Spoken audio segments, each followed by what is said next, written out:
അല്ലൂസ് PSC learning ചാനലിലേക്ക് എല്ലാവർക്കും സ്വാഗതം. LGS റിവിഷൻ്റെ 45 ഡേയ്സ് ചാലഞ്ചസിൻ്റെ ക്ലാസ്സാണിത്. കേരളത്തിൽ നിന്നുള്ള ആദ്യ വിമാന സർവീസ് തിരുവനന്തപുരം ടു മുംബൈ. ഇന്ത്യയിലെ 5ാമത്തെ അന്താരാഷ്ട്ര വിമാനത്താവളം തിരുവനന്തപുരം. ലോകത്തിലെ ആദ്യ സമ്പൂർണ്ണ സൗരോർജ വിമാനത്താവളം കൊച്ചി അന്താരാഷ്ട്ര വിമാനത്താവളം നെടുമ്പാശ്ശേരി. കേരളത്തിൽ ആദ്യമായി ജലവിമാന സർവീസ് നടന്നത് അഷ്ടമുടി കായൽ 2013 June 2. Kerala state water transport കോർപ്പറേഷൻ്റെ ആസ്ഥാനം ആലപ്പുഴ. ഇന്ത്യയുടെ ആദ്യ യുദ്ധക്കപ്പൽ നിർമ്മാണ കേന്ദ്രം നിർദ്ദേശ്. ലോകത്തിലെ ഏറ്റവും വലിയ തപാൽ ശൃംഖലയുള്ള രാജ്യം ഇന്ത്യ. ഇന്ത്യയിൽ ആധുനിക തപാൽ സംവിധാനം ആരംഭിച്ചത് 1854 ഒക്ടോബർ 1. ഇന്ത്യൻ തപാൽ വകുപ്പിൻ്റെ പുതിയ പേര് ഇന്ത്യ പോസ്റ്റ്. പോസ്റ്റൽ സംവിധാനം ആധുനികവൽക്കരിക്കുവാനുള്ള തപാൽ വകുപ്പിൻ്റെ സംരംഭം പ്രോജക്റ്റ് ആരോ. മണി ഓർഡർ വഴി ഒറ്റത്തവണ അയക്കാവുന്ന ഏറ്റവും വലിയ തുക 5000 രൂപ. ഇന്ത്യക്ക് നേരിട്ട് മണി ഓർഡർ അയക്കുവാൻ കഴിയുന്ന രാജ്യങ്ങൾ ഭൂട്ടാൻ, നേപ്പാൾ. ലോകത്തിലെ ഏറ്റവും ഉയരത്തിലുള്ള പോസ്റ്റ് ഓഫീസ് സ്ഥിതി ചെയ്യുന്നത് ഹിക്കി, ഹിമാചൽ പ്രദേശ്. ഇന്ത്യയിലെ ആദ്യ ഒഴുകുന്ന പോസ്റ്റ് ഓഫീസ് സ്ഥിതി ചെയ്യുന്നത് ദീൽ തടാകം, ശ്രീനഗർ. ആദ്യ സൈബർ പോസ്റ്റ് ഓഫീസ് നിലവിൽ വന്ന സംസ്ഥാനം തമിഴ്നാട്, ചെന്നൈ. ഇന്ത്യയിലെ ആദ്യ വനിതാ പോസ്റ്റ് ഓഫീസ് സ്ഥാപിതമായത് ന്യൂഡൽഹി 2013 മാർച്ച് 8. കേരളത്തിലെ ആദ്യ വനിതാ പോസ്റ്റ് ഓഫീസ് തിരുവനന്തപുരം. ഇന്ത്യയിൽ പിൻകോഡ് സമ്പ്രദായം ഏർപ്പെടുത്തിയ വർഷം 1972 ഓഗസ്റ്റ് 15. ഇന്ത്യൻ പിൻകോഡിലെ അക്കങ്ങളുടെ എണ്ണം 6. ഇന്ത്യൻ സ്റ്റാമ്പിൽ ഉപയോഗിക്കുന്ന ഭാഷകൾ ഹിന്ദി, ഇംഗ്ലീഷ്. ഖാദി സ്റ്റാമ്പ് പുറത്തിറക്കിയ ലോകത്തിലെ ആദ്യ രാജ്യം ഇന്ത്യ. ടെലിഗ്രാഫ് ഡിപ്പാർട്ട്മെൻറ്റ് നിലവിൽ വന്ന വർഷം 1854. ഇന്ത്യയിൽ ടെലിഗ്രാഫ് കമ്പി തപാൽ അവസാനിപ്പിച്ച വർഷം 2013 ജൂലൈ 15. ഇന്ത്യയിലെ ആദ്യ സെൽഫോൺ സർവീസ് ആരംഭിച്ചത് എയർടെൽ. മൊബൈൽ ഡാറ്റ ഉപയോഗത്തിൽ ലോകത്തിൽ 1ാം സ്ഥാനത്തുള്ള രാജ്യം ഇന്ത്യ. മൊബൈൽ ഫോണിൻ്റെ പിതാവ് മാർട്ടിൻ കൂപ്പർ. ദൂരദർശൻ സംപ്രേഷണം ആരംഭിച്ചത് 1959 സെപ്റ്റംബർ 15.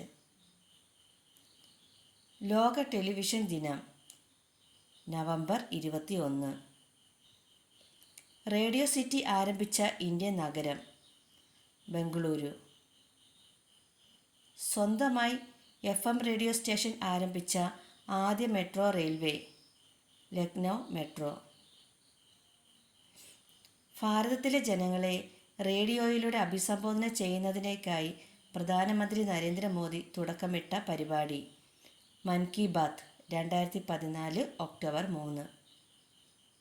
ഇന്ത്യയിലെ ആദ്യ ദിനപത്രം ബംഗാൾ ഗസറ്റ് 1780 ജാനുവരി 29. ഇന്ത്യയിൽ ഏറ്റവും കൂടുതൽ ദിനപത്രങ്ങൾ പുറത്തിറക്കുന്ന സംസ്ഥാനം ഉത്തർപ്രദേശ്. വിവരസാങ്കേതിക നിയമം പാസാക്കിയ വർഷം 2000. സൈബർ നിയമം നിലവിൽ വന്ന ആദ്യ ഏഷ്യൻ രാജ്യം സിംഗപ്പൂർ. സൈബർ നിയമം പ്രാബല്യത്തിൽ വന്ന ആദ്യ ദക്ഷിണേന്ത്യൻ രാജ്യം ഇന്ത്യ. എല്ലാ ജില്ലകളിലും സൈബർ പോലീസ് സ്റ്റേഷനുകൾ സ്ഥാപിച്ച ആദ്യ സംസ്ഥാനം മഹാരാഷ്ട്ര.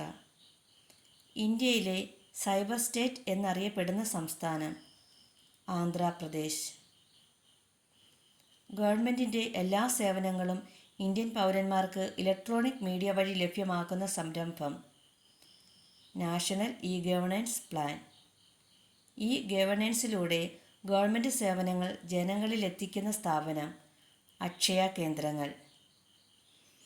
അക്ഷയ പദ്ധതി ആദ്യമായി നടപ്പിലാക്കിയ ജില്ല. മലപ്പുറം, പള്ളിക്കൽ. അക്ഷയ പദ്ധതി കേരളത്തിലെ എല്ലാ ജില്ലകളിലേക്കും വ്യാപിപ്പിച്ച വർഷം. 2008. ഇന്ത്യയിൽ ആദ്യമായി 3G സംവിധാനം നിലവിൽ വന്ന നഗരം. ന്യൂഡൽഹി. കേരളത്തിൽ ആദ്യമായി 4G സംവിധാനം നിലവിൽ വന്ന നഗരം. കൊച്ചി. ഇന്ത്യൻ വിദേശ നയത്തിൻ്റെ മുഖ്യ ശില്പി. ജവഹർലാൽ നെഹ്റു. ചേരിചേര പ്രസ്ഥാനം സ്ഥാപിതമായത്. 1961. ഇന്ത്യയും ചൈനയും പഞ്ചശീല തത്വങ്ങളിൽ ഒപ്പുവെച്ച വർഷം. 1954. പഞ്ചശീല കരാറിൽ ഒപ്പുവെച്ചത് ആരൊക്കെ? ജവഹർലാൽ നെഹ്റു, ചൗ എൻ ലായ്. ഇന്ത്യയിലെ ആദ്യത്തെ അണുപരീക്ഷണം നടത്തിയത് പൊഖ്റാൻ. ലോകത്തിലെ ഏറ്റവും പ്രധാന കപ്പൽ പൊളിക്കൽ കേന്ദ്രമായ അലാങ് സ്ഥിതി ചെയ്യുന്ന സംസ്ഥാനം. ഗുജറാത്ത്. ISO സർട്ടിഫിക്കറ്റ് ലഭിച്ച കേരളത്തിലെ ആദ്യത്തെ വിമാനത്താവളം.